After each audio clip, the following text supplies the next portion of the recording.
নগাঁও কঠীয়াতলীৰ কঁঠালগুৰিত কেন্দ্ৰীয় বিদ্যালয়ৰ দুৱাৰ মুকলি। কঠীয়াতলীৰ কঁঠালগুৰি অঞ্চলত শিক্ষাৰ পোহৰ অধিক বিস্তাৰ কৰাৰ লক্ষ্যৰে নতুনকৈ স্থাপন কৰা কেন্দ্ৰীয় মাধ্যমিক শিক্ষা বৰ্ডৰ দ্বাৰা স্বীকৃত ব্যক্তিগত খণ্ডৰ শিক্ষানুষ্ঠান স্বৰ্ণপীঠ কেন্দ্ৰীয় বিদ্যালয়ৰ আজি আনুষ্ঠানিকভাৱে দুৱাৰ মুকলি কৰে জিলা আয়ুক্ত দেৱাশীষ শৰ্মাই। 2026-27 বৰ্ষৰ পৰা আৰম্ভ হ'বলগীয়া এই নতুন শৈক্ষিক যাত্ৰাৰ শুভাৰম্ভ কৰি আয়ুক্তগৰাকীয়ে তেওঁৰ মনৰ গভীৰ সন্তুষ্টি আৰু আনন্দ প্ৰকাশ কৰি কয় যে কঁঠালগুৰিৰ দৰে গ্ৰাম্য অঞ্চলত এনে এখন উন্নত মানৰ শিক্ষানুষ্ঠানৰ প্ৰতিষ্ঠাই স্থানীয় ছাত্ৰ ছাত্ৰীসকলৰ বাবে উচ্চমানৰ শিক্ষা লাভৰ এক সোণালী সুযোগ কঢ়িয়াই আনিব।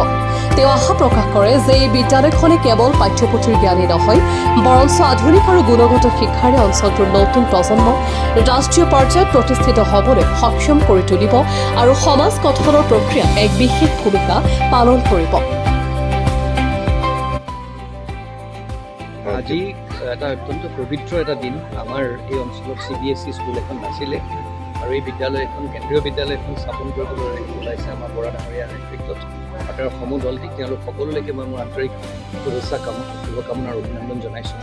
আৰু এটা দীঘলীয়া চাহিদা এটা পূৰণ হ'ব এই অঞ্চলত আৰু তেওঁলোক সকলোকে শুভকামনা জনোৱাৰ লগে লগে এষাৰ কথাই মই ক'ব বিচাৰিম যে বিদ্যালয় এখন অকল কিতাপ পত্ৰ ছাত্ৰ ছাত্ৰী আৰু শিক্ষক শিক্ষয়িত্ৰীয়ে নহয়, ৰাষ্ট্ৰ গঠনৰ ক্ষেত্ৰত এই বিদ্যাৰ্থীসকল যিসকল এই বিদ্যাৰ এই অনুষ্ঠানটোৰ পৰা তেওঁলোকে পঢ়া শুনা কৰি আগবাঢ়ি যাব, তেওঁলোকৰ মনত সেই ভাৱ, ৰাষ্ট্ৰ গঠনৰ ভাৱ, ভাতৃত্ববোধৰ ভাৱ, সমাজখনক একতাৰ বলেৰে বন্ধাৰ যি মনোভাৱ আৰু আমাৰ দেশখনক বিশ্বৰ প্ৰেক্ষাপটত যে আমি খাৰা কৰিব লাগিব বা আমি আগবঢ়াই লৈ যাব লাগিব, সেই মনোভাৱ আমি তেওঁলোকৰ মনত গঢ়িব লাগিব।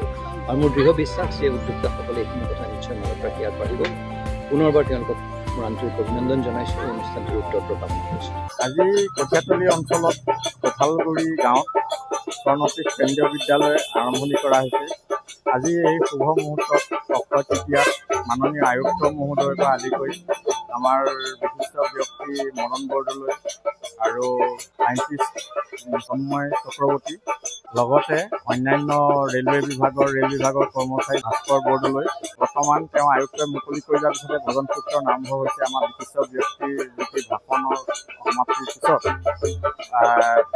এই অনুষ্ঠানে ভাবিছোঁ অহাগত দিনত এই কঠীয়াতলী অঞ্চলত এক বিশেষ বৰঙণি যোগাব। কঠীয়াতলীবাসী ৰাইজক আহ্বান জনাই আৰু সেই শিক্ষাৰ লগত জড়িত হৈ আমাৰ শিক্ষক সমাজৰ কিছুমান তেওঁলোকৰ এৱাৰনেছ তেওঁলোকক সজাগতা হৈ পেলাই এই শিক্ষাদান সহযোগিতাৰ এই শিক্ষা কেনেকৈ হ'ব লাগে আৰু কেনেকুৱা পদ্ধতিগতভাৱে ডেভেলপমেণ্ট কৰিব লাগে তাৰো কিছু আমি আদেশ পৰামৰ্শ আমি সহযোগিতা কামনা কৰিছোঁ।